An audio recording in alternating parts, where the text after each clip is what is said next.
പക്ഷേ എസ് രാജേന്ദ്രൻ വീണ്ടും കുറച്ച് മുമ്പ് മാധ്യമങ്ങളെ കണ്ടിരുന്നു. അതായത് എനിക്ക് തെറ്റുപറ്റി, പാർട്ടിയിൽ തന്നെ നിലനിൽക്കും എന്നുള്ളൊരു സൂചനയാണ് നൽകിയിട്ടുള്ളത്.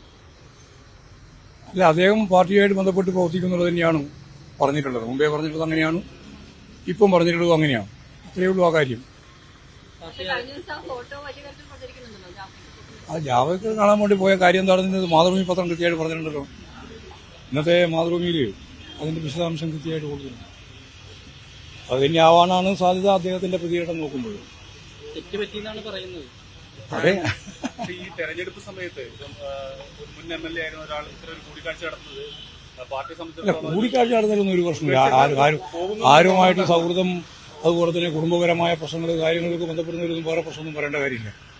അത് പ്രതിപക്ഷം പറയുന്ന പോലുള്ള നിലപാടിലല്ല ഞങ്ങൾ എടുക്കുക. അല്ല, ഞങ്ങൾ വിശദീകരണം ചോദിച്ചിട്ടുമില്ല. പാർട്ടി എന്ന രീതിയിൽ വിശദീകരണം ആവശ്യപ്പെട്ട് ഒരാവശ്യം തന്നിട്ടുമില്ല. അദ്ദേഹം പോയിരിക്കുന്നു. പോയതിനു ശേഷമുള്ള വിവരങ്ങൾ അവർ പറഞ്ഞിട്ടുണ്ട്.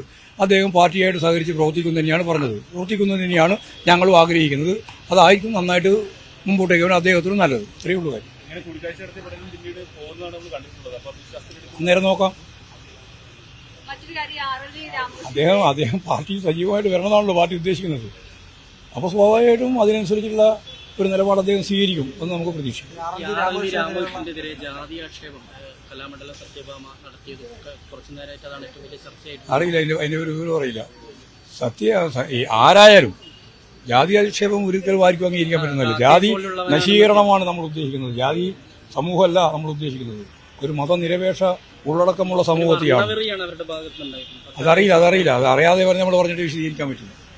അങ്ങനെയുള്ള ഒന്നും അംഗീകരിക്കുന്നില്ല. Communist party of India Marxist ജാതി അടിസ്ഥാനപ്പെടുത്തിയിട്ട് ആരെയെങ്കിലും അവമാനിക്കുന്നതിന് വേണ്ടിയോ ഏതെങ്കിലും പ്രയോഗം നടത്തുന്നതിനോടോ ഞങ്ങൾക്ക് യോജിപ്പില്ല.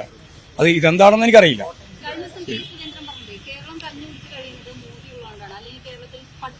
സുരേന്ദ്രൻ പറയുന്നതിനോട് ഞാൻ പ്രത്യേകിച്ച് സാധാരണ പ്രതികരിക്കില്ല. കാരണം പ്രതികരിക്കേണ്ട ഗൗരവങ്ങളോ ഒന്നും സുരേന്ദ്രൻ കുറേ കാലമായിട്ട് പറയില്ല.